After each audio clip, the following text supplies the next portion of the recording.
For the Thunder POS training, let's start at the top. You have to make sure that the inner ID field is active with it flashing. Otherwise, you won't be able to scan into that field or type into that field. So I had clicked in there, so it's active, and then you can ring up using the barcode scanner. You can hand type. You can also do shortcuts. So one of the shortcuts, for example, let's say you have a customer that brought in some trade-ins, and they brought in games that do not have the cases. If you do not have a barcode, you can hand type in the name of the game, as well as you could do an abbreviation, which would be the first letter of the first three words, or you could do the first three words without spaces. So for example, you could type in Halo 2 and then press enter.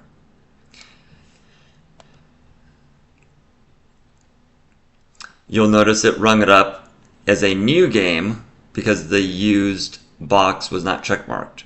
If we intended for this to be used, we could go to change more, select used.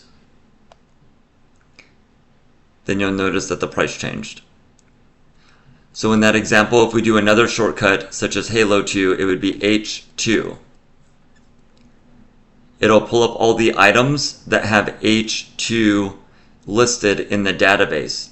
So in this example, we can see in the item ID 2 field that there's a lot of options for H2, whether it's Hitman 2, Halo 2, Helldivers 2, Hades, and so on and so forth. So in this example, we were selecting Halo 2. So we could either double click or we could click select.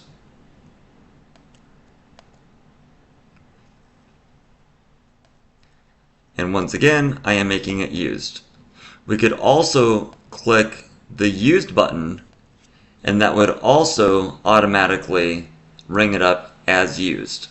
So we'll do the same example, and it rung it up as used. In this example, it increases the quantity to 2 instead of 1. You can also search for items clicking the items button.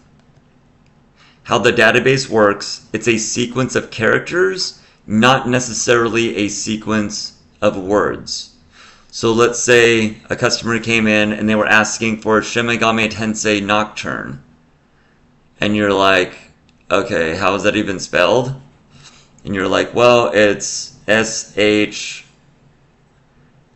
for Shim, and then Game, it's GA something, and then Tensei, I heard tens. You can hit enter. It narrowed it down. Let's add the word nocturne. You're like, it's NOC something. And you'll notice how it really narrowed down the search. So if they were looking for this on PS2, it would be right here.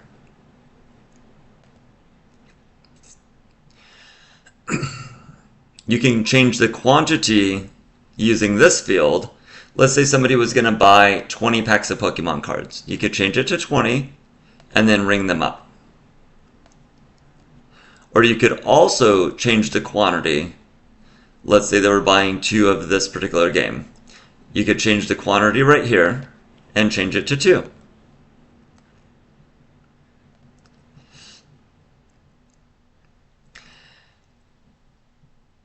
You're not going to use this button. It's basically clicking enter on the keyboard, which if you're typing something in that field, you're going to end up clicking enter on the keyboard instead of using the add button. And as I mentioned, the used section, you could check mark it if you were ringing something up used. However, keep in mind, if it has a barcode sticker on the product, if it's a used game, the barcode will start with the letter U, which indicates that the product is used. So as long as you scan the barcode of the price sticker, you're good. And you wouldn't have to worry about check marking that. Okay, so when doing trade-ins, you can adjust the condition to same system or complete. The difference between the two in this example, if somebody brought up a stack of 360 games, you would want to ask them, do you plan on getting other 360 games today? If they ask why, you could tell them you would get more in-store credit if you got other 360 games. If they ask, well, why is that? You could tell them the majority of 360 games are overstock, and we have a lot more in stock at other stores in the warehouse than what we have here. So if you're willing to take overstock games by buying other 360 games, I can give you more for your 360 games. So if they were going to do that, we could select condition 2 for same system, and then ring them up. If it's a trade-in, you would want to make sure that that is that's checkmarked. In the example, the customer brought in 360 games to trade in. You would select that, then you would scan the barcodes to get them their trade-in. You do have to have a customer selected prior to doing that, though. So in this example, really quick, I'm just going to select a random person on here. And so from here, let's say we rang this up and we forgot that this was supposed to be a trade. We can go to Change More, select Trade. You'll notice in that example, Halo 2 only gets 30 cents in-store credit if they're buying anything general in the store. If they're buying other original Xboxes in this example, since this is an original Xbox game, if you changed it to condition 2, that 30 cents, you'll notice, went up to $1.20. So in this example, for original Xbox games, they had received 4 times the amount for that game. So that would be a benefit to the customer to make sure you mention to them you can get them more for their game if they're willing to get other games on the same system.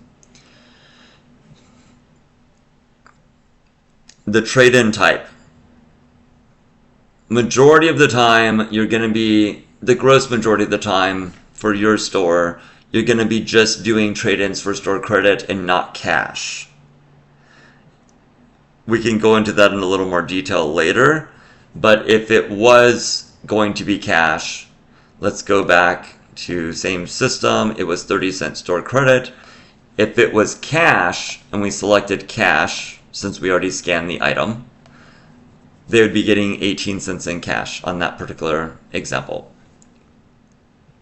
If the whole transaction was cash, we would select that, then ring them up.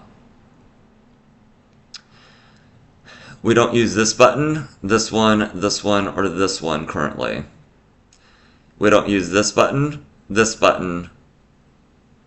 You could use this button to look up a customer's account using their phone number. You could also look up a customer's account by their phone number or their name. And in this example, let's say you were looking for this customer Dakota Miranda, and you typed in Dakota and you're like, well, that doesn't make sense. I can't find their account. And you're like, they spell it different. And you're like, well, I know Dakota starts with a D, and I know Miranda starts with M-I-R. So we can search in a very similar way, like I had mentioned with the games. You can search in that same method using the customer search. You can delete an item on here by clicking delete, or clicking the item and clicking delete on your keyboard.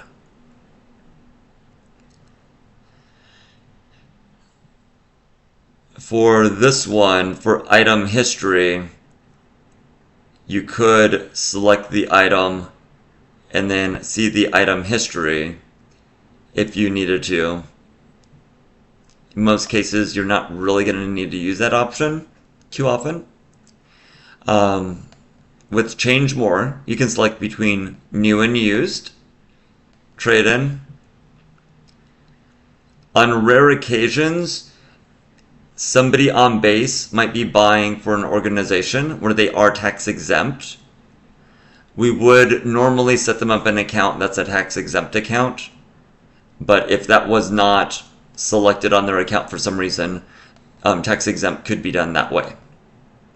We can switch between normal trades and same system trades that way. Cash and credit. Promotions, we don't necessarily have to use that button currently, so you won't really need to worry about that one. Once again, you can change the quantity right here. If they had 2 copies that they were trading in, we could adjust it like that.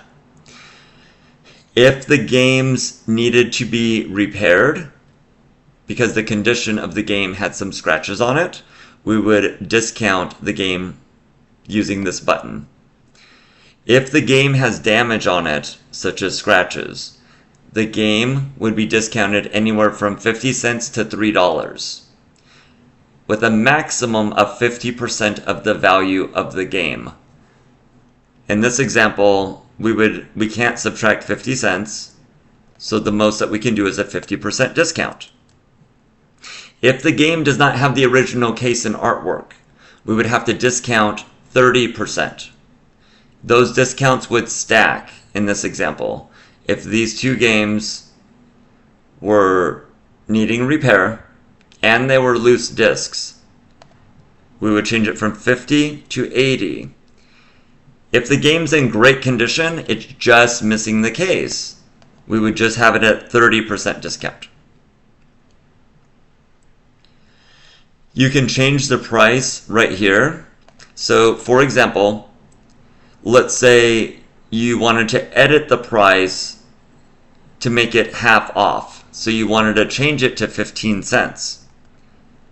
You could do it this way. However, I would suggest using the discount button, because if you change the price, you're telling the computer, this is the price I want it to be. So therefore, let's say the customer was going to get games on the same system, and they were going to get 4 times as much. That no longer works, because you said, I'm overriding the price, and it must be 15 cents. So notice the price did not change.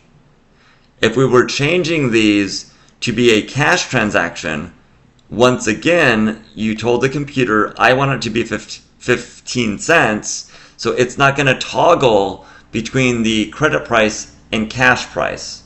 Which credit, they always get more than cash. But in this example, the price is stuck. So let's try to avoid using the price change and try to stick with the discount button in this example. Okay, coming down here, you're normally not going to use this button, but you could change the login information. So if somebody remained logged in at the end of the night and they forgot to log out, you could change it that way, or you could simply log out by pressing the X on there and just re-log in. If a customer was going to save their credit for later and they had 30 cents, you would click complete transaction and you would put it on their account by clicking account and then OK. Let's say the customer was buying these games instead, and they had 2 games and their total was $21.53. You could do a split transaction. They just have a $10 bill and the rest is on card. You'll notice after we applied the $10, the remaining balance is $11.53. You could click credit, card present, $11.53 is already on there by default. You would click OK. You would then tell the customer to verify the amount on the PIN pad prior to inserting their card. If they insert their card first and then they wait like 5 seconds before verifying, it will tell them to remove their card. They will think the transaction is finished, put their card away in their wallet, then they might put it in their purse, and then put the purse in the baby stroller, and then you get this message on here that says transaction failed. Do you want to retry? So then you tell the customer, oh, it didn't go through. And they're like, it said remove card. It looks fine on my end. And you're like, oh, it didn't go through though. Can we do it again? They may say, okay, I hope I'm not getting double charged. So it's always a good idea to just let them know right away, to verify the amount, therefore it doesn't end up timing out like that. So that's a technique that I've found which makes the transactions go a little smoother. It's not super common that people get irritated by that, but it's something that does help just in case. So another example, if they owe $21.53, let's say they had some store credit on here. In this example, it shows that they don't have any, but if they did, let's say they had $5, it would show as negative $5 on there. And so therefore, we could apply $5, and they still had their $10 bill. So then what remains is $6.53. You could select credit and move forward with the transaction that way. If somebody was paying cash, you could click cash right here instead of clicking to the menu. Or credit card, it saves one less click, but you could do that. But you cannot obviously do it for a split transaction. You would have to click complete transaction and then navigate it that way. We went over items, customers. For transactions, you could view previous transactions by clicking transactions. Let's say the customer that left at 124, they didn't need a receipt, but now they come back in and they said, oh, my spouse says that I need the receipt. So you could select that, then go to view details and print receipt. That'll print a receipt for them. If it was the very last transaction that was done, you could also go to register actions and reprint the receipt. It will only reprint the very last receipt.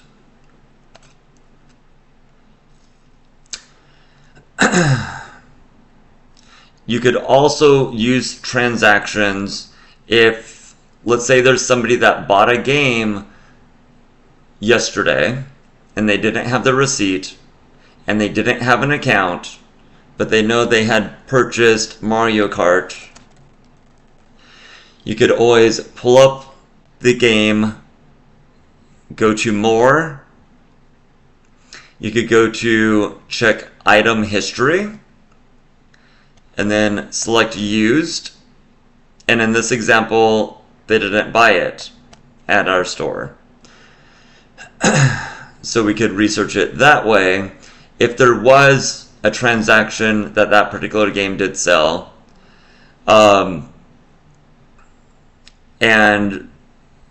maybe they said Mario Kart 7, and you're like, well, I don't have any transactions for Mario Kart 7. They're like, oh, I'm sorry, I meant Mario Kart 8. So now let's look at the item history for Mario Kart 8. And you're like, oh, yes, I did find that game, and it is invoice number 4170. So in this example, we could look at transactions, go to search, we could go to 4170. We can pull it up, and we could verify the information that the customer is saying. So if the date matches, so on and so forth, you have it verified that way. So that makes it very easy to do it. We're not using special orders. We'll go over store maintenance after. We don't use rentals. We don't use...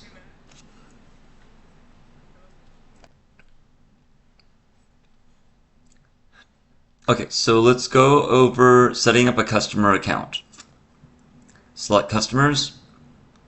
You would select add. And then let's put in the customer's phone number without any spaces. Before hitting enter or clicking OK, let's do Control A to select all, Control C so it's copied. Then let's click OK. Now since we have the phone number copied already, let's paste it in the phone number field to make it easier. And then let's fill out the customer's information.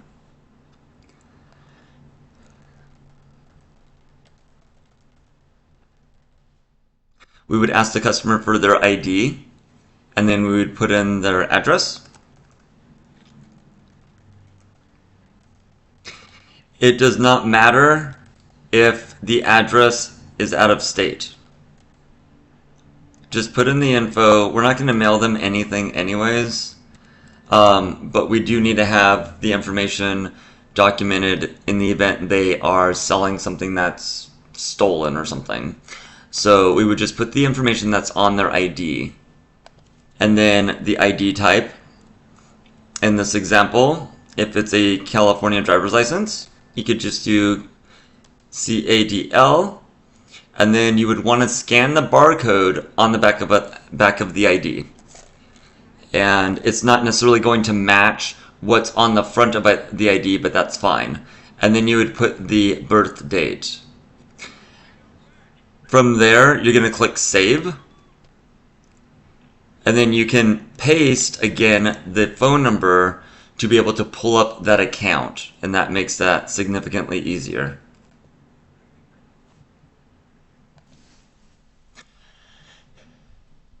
Okay, so on the subject of Condition 1 and Condition 2, we had gone over if you're doing a trade-in, Condition 2 will give the customer more store credit.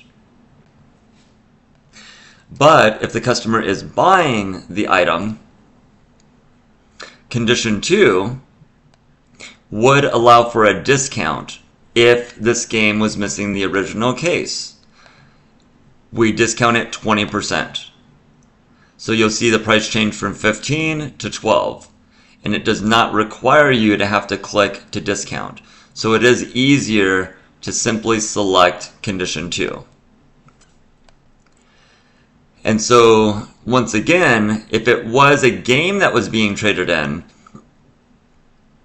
Condition 2 would give the customer more store credit.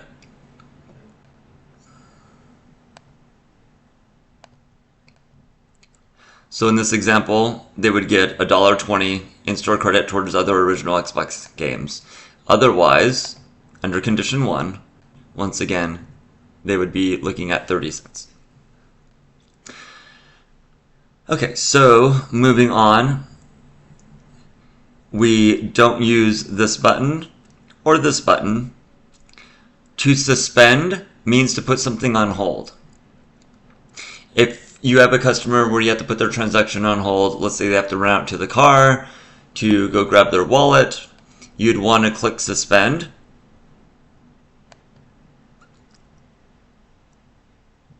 And you can recall suspended by clicking recall suspended and pull up the transaction.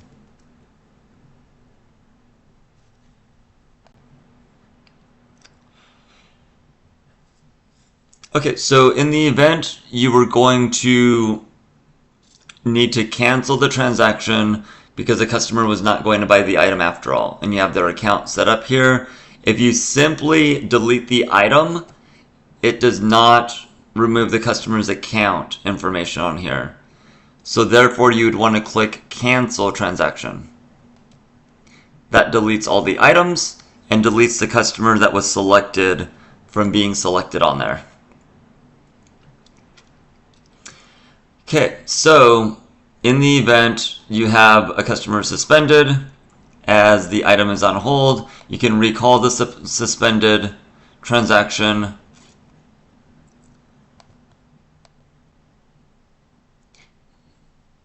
using that method.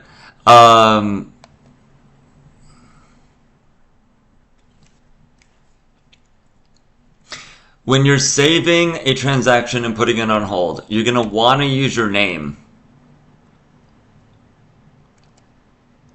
The reason why you want to use your name is, let's say, for example, you are working tomorrow and, no, actually, better example, a customer comes in today and they say, I would like to buy this item and I would like to use my stored credit. You pull up their account and it doesn't show them having any stored credit. Like in this example. And you tell them, yeah, I don't see any stored credit on your account. And they're like, well, I just traded in stuff. Okay, when did you trade in stuff? It was yesterday. Oh, Larkin was working yesterday. Okay, maybe Larkin did not complete the transaction and they still had it on hold while you were looking. So let me recall the transaction. So we'll just use Matt in this example. Let's say it was me and not Larkin. So then you can pull it up and then that would show the transaction that way.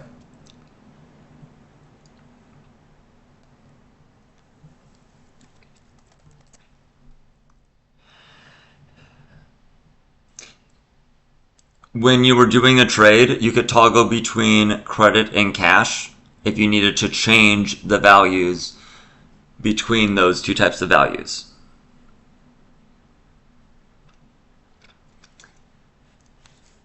So a quick example. Let's select the customer. Trade. You can toggle between cash.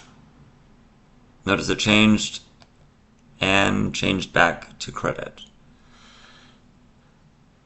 Okay, register actions. We can open the cash drawer, reprint the last transaction. You could change the employee, but it's probably easier just to close out and just click to reopen it. Gift card balance. You're not going to be using that currently. We will be introducing gift cards later this year though. Transaction notes. If you did need to put a note on the transaction that would print on the receipt as well, you could do that. And then you're not using that one. So let's go over reports. The reports we use, we would go to sales reports for the totals at the end of the night.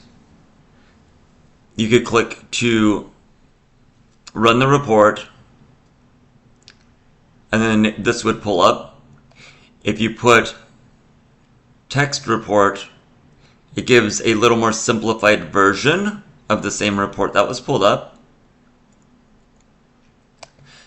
But normally what you're going to do is you're going to simply click to print to receipt.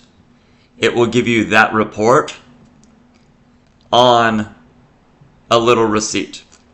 You're going to take that receipt and that's going to be a part of your deposit at the end of the night. If there was cash, you would add that to the cash and you would put it in your bag or envelope and then you would drop it into the safe in the drop slot at the top. Other reports that we use items for the reorder report. And there is another video on the reorder report in more detail as well. But how the reorder report works is you would select the vendor. For example, Alliance. You would run the report. You would export as an Excel. After it's exported, you would be dropping it into the reorder report folder on Synology Drive for this particular vendor. And you would just do that for all the vendors that are shown for the various folders in the reorder report folder, which we will be going over later. Then you close that out. Another report that we would use, which keep in mind the reorder reports are done on Monday. It is fine if you wanted to do it at the end of the night on Sunday, That's perfectly fine. Another report that we use is our payroll report for the hours worked. Our work calendar is 1 calendar week. It starts on Sunday and it ends on Saturday. We would run our report and then we would put the hours on our payroll tab on the team sheets. So you can find the team sheets, which I'm not sure why yours are not auto-populating. I will get that adjusted. So team sheets, you would go over to the week that we are looking at, which would be right here. Let's adjust that. And so in this example, we are going to plug in hours for Larkin. And we're plugging in hours for Ron.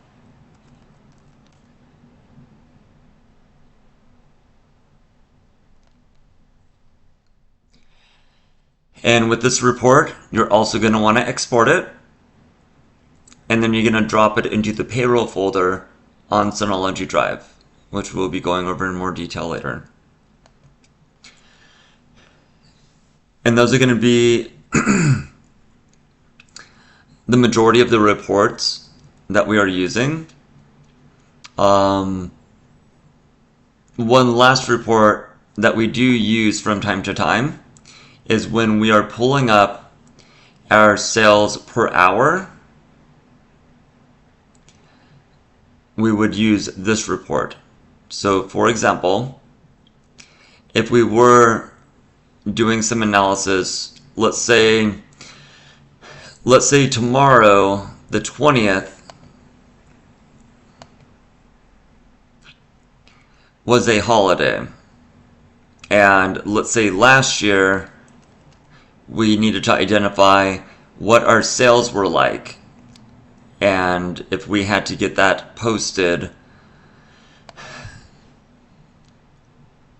we could pull up our report there. And so in this example,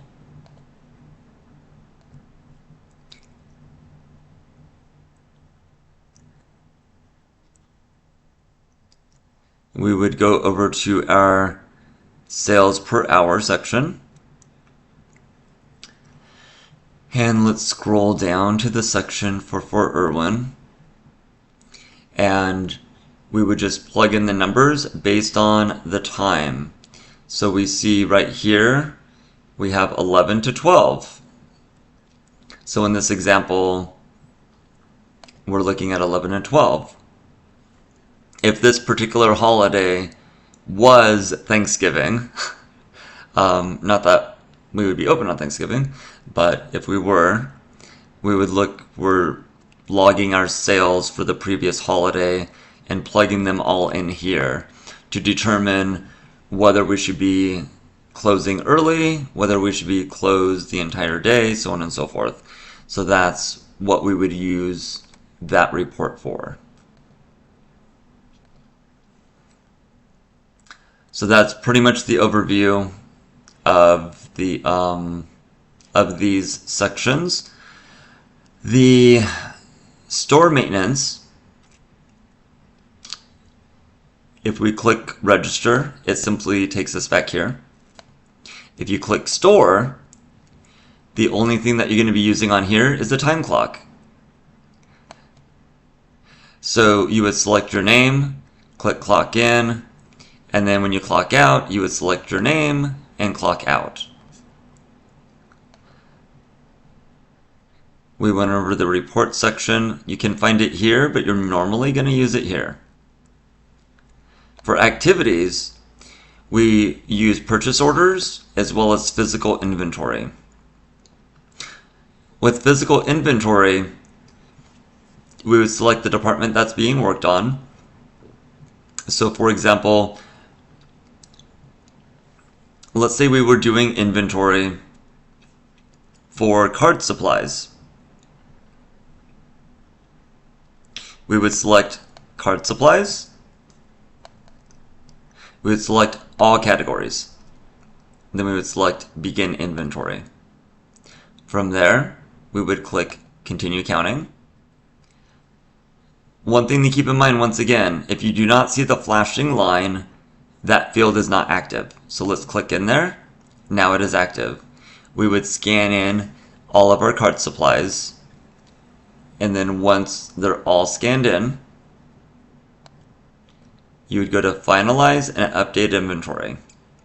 After you do that, it's going to spit out a discrepancy report.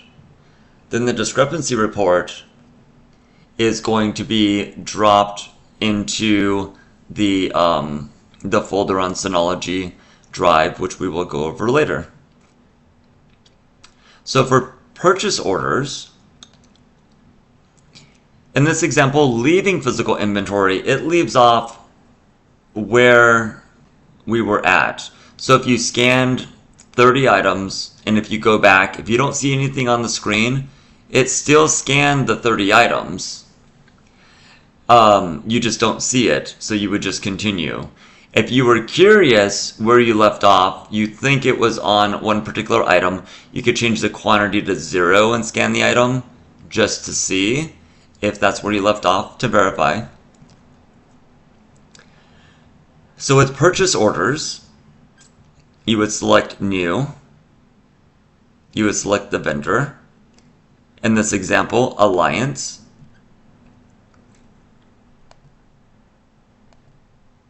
Then you would put your name as the reference number. You would click into the add item field. You would scan all the barcodes. When you scan a barcode, it will ask, what is the quantity? For Alliance, we get our trading cards from them. If you scan a booster box, you need to enter the amount of booster packs that were in that box. You can identify the number of packs looking on the outside of the box, typically on the back or the bottom, or you could open the box and count them. Once you have all the items scanned, you would go to More, Receive All, then you would click to finalize.